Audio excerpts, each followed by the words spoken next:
ପ୍ରତ୍ୟେକ ଜିଲ୍ଲାର ଯେଉଁ ସବୁ ହାୟର ସେକେଣ୍ଡାରୀ ସ୍କୁଲ ଗୁଡ଼ିକ ରହିଛି ସେଥିରେ ପିଜିଟି ନିଯୁକ୍ତିର ବହୁତ ଭ୍ୟାକାନ୍ସି ରହିଛି। ଏହାର ଗେଷ୍ଟ ଟିଚର ବର୍ତ୍ତମାନ ନିଯୁକ୍ତି ଚାଲିଛି।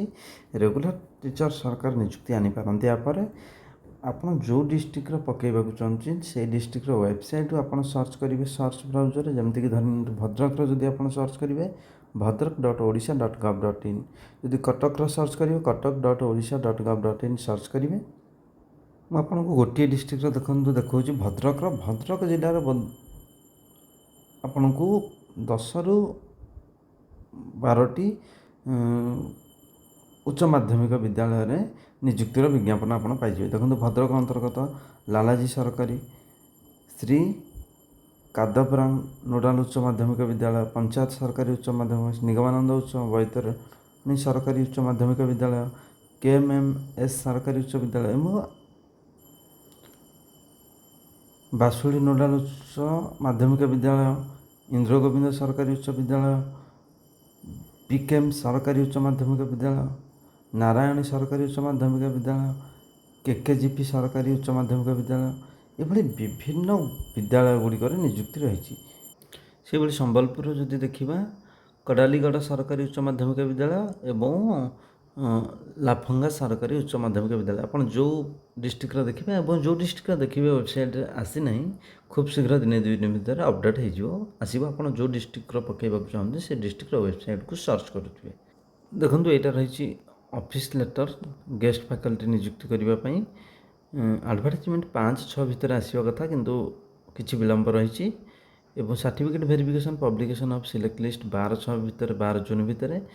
ଏନଗେଜମେଣ୍ଟ ଅର୍ଡ଼ର 16/6/24 ଭିତରେ ଆସିବା କଥା ଏବଂ ଗେଷ୍ଟ ଫ୍ୟାକଲ୍ଟି ନିଯୁକ୍ତି ରହିବା କଥା 17/6/2026 ଅର୍ ରିଓପନିଂ ଅଫ୍ ସ୍କୁଲ ସମର ଭ୍ୟାକେସନ୍ ପରେ।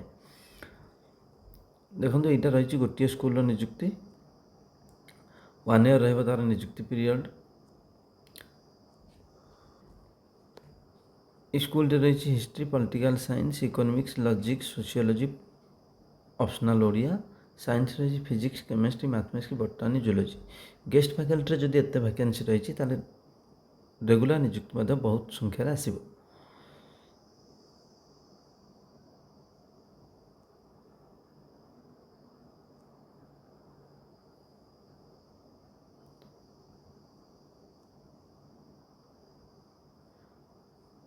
ଫ୍ରେଶ୍ କ୍ୟାଣ୍ଡିଡେଟ୍ ଏବଂ ରିଟାୟାର୍ଡ଼ ଟିଚରମାନଙ୍କୁ ମଧ୍ୟ ଏଥିରେ ନିଯୁକ୍ତି ଦିଆଯିବାର ବ୍ୟବସ୍ଥା ରହିଛି।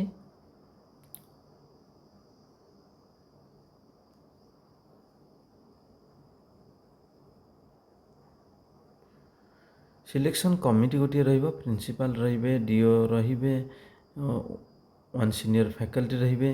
ଏଭଳି ଗଭର୍ଣ୍ଣମେଣ୍ଟ ହାଇସ୍କୁଲ ଗୁଡ଼ିକର ଅପଗ୍ରେଡେଡ଼ ଗୁଡ଼ିକର ମଧ୍ୟ DO ରହିବେ ବା ତାଙ୍କର ସେ ଯାହାକୁ ରେକମେଣ୍ଡ କରିବେ ଯେମିତିକି ADO, BO ଏମାନେ ରହିପାରିବେ। ପ୍ରିନ୍ସିପାଲ୍ ରହିବେ, 1 ସିନିୟର ଫ୍ୟାକଲ୍ଟି ରହିବେ। କ୍ୱାଲିଫିକେସନ୍ ଏଇ ପୋଷ୍ଟ ଗୁଡ଼ିକ ପାଇଁ ଆପଣଙ୍କୁ ରହିବ ମାଷ୍ଟର ଡିଗ୍ରୀ, ଯେଉଁଥିରେ ସବଜେକ୍ଟରେ ଆପଣଙ୍କୁ 50% ମାର୍କ ରଖିଥିବା ଦରକାର। BEd କରିଥିବେ, NCT ରେକଗ୍ନାଇଜ୍ଡ ହେଇଥିବ।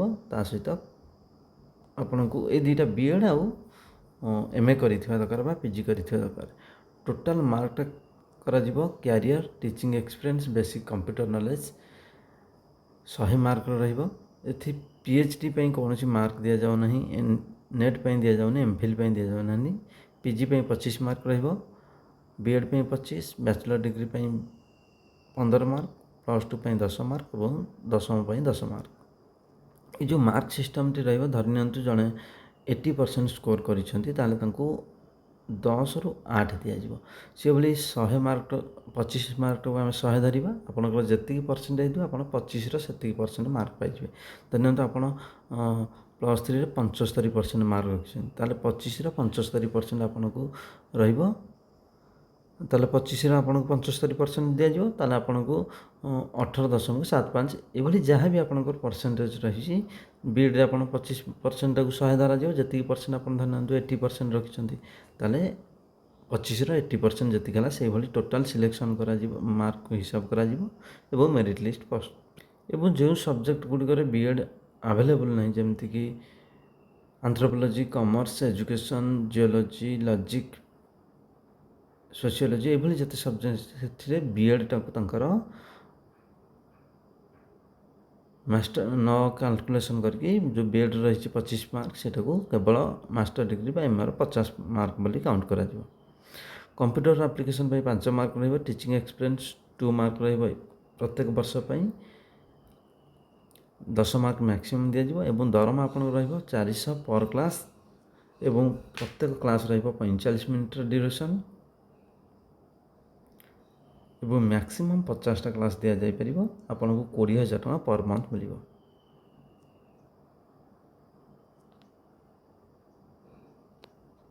ଏଇଟା ଆପଣଙ୍କର କଣ୍ଟ୍ରାକ୍ଚୁଆଲ୍ ରହିବ। ଡିସ୍କ ଏନ୍ଗେଜମେଣ୍ଟ ରହିବ ଆପଣଙ୍କର every year during the start of summer vacation. ଯଦି ଧରି ନିଅନ୍ତୁ ନିଯୁକ୍ତି ନ ଆସିଲେ ଆପଣ ବର୍ଷେ ଜାଗାରେ 2 ବର୍ଷ ମଧ୍ୟ ରହିପାରିବେ ଏବଂ ସମର୍ ଭ୍ୟାକେସନ୍ ପୂର୍ବରୁ ସେ ଆପଣଙ୍କୁ ନିଯୁକ୍ତିରୁ ବା ଡିସ୍ଏନ୍ଗେଜ୍ କରିବେ। 1 ମନ୍ଥ ପୂର୍ବରୁ ନୋଟିସ୍ ଦେଇଦେବେ।